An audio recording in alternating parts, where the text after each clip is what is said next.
आज हम बात करेंगे इस वीडियो में तुलसी के क्या फ़ायदे होते हैं हमारे धार्मिक कार्यों में, या हमारा जो सनातन धर्म है उसमें जो नियम रहते हैं उनमें उनका पालन करने से तुलसी के क्या क्या फ़ायदे हैं। आज इसके बारे में हम डिस्कस करेंगे।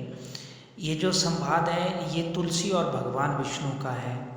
वैसे तीनों लोकों में देवताओं की पूजा में काम आने वाले जितने भी पत्र और पुष्प है उन सब में तुलसी जो है वो प्रधान मानी गई है।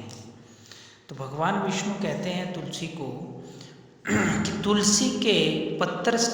तुलसी पत्तर के जल से जिसका अभिषेक हो गया उसे संपूर्ण तीर्थों में स्नान करने का तथा समस्त यज्ञों में दीक्षित होने का फल मिल जाता है।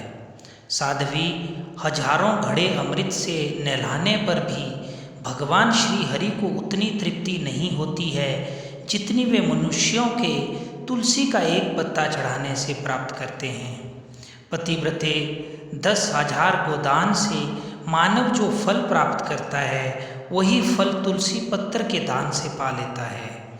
जो मृत्यु के समय मुख में तुलसी पत्र का जल पा जाता है वह संपूर्ण पापों से मुक्त होकर भगवान विष्णु के लोक में चला जाता है।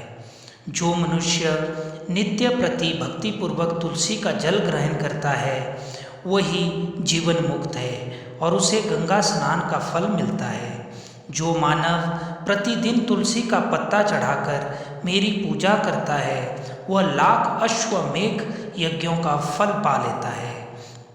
जो मानव तुलसी को अपने हाथ में लेकर और शरीर पर रखकर तीर्थों में प्राण त्यागता है वह विष्णु लोक में चला जाता है।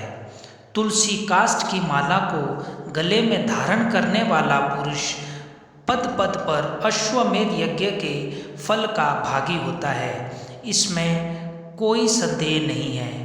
मृत्यु के समय जिसके मुख में तुलसी के जल का एक कण भी चला जाता है वह अवश्य ही विष्णु लोक को। साध्वी श्राद्ध व्रत दान प्रतिष्ठा तथा देवार्चन के लिए तुलसी पत्र बासी होने पर भी 3 रात तक पवित्र ही रहता है। पृथ्वी पर अथवा जल में गिरा हुआ तथा श्री विष्णु को अर्पित तुलसी पत्र धो देने पर दूसरे कार्य के लिए शुद्ध माना जाता है। तो ये थी माँ तुलसी की महिमा। जो काम आप नित्य नियम अपनी रोज की ज़िंदगी में करते हैं तो आप इन चीज़ों की सावधानियाँ बरतें और इस तुलसी माँ को इस तरीके से इसका प्रयोग करें और इसका लाभ उठाएं।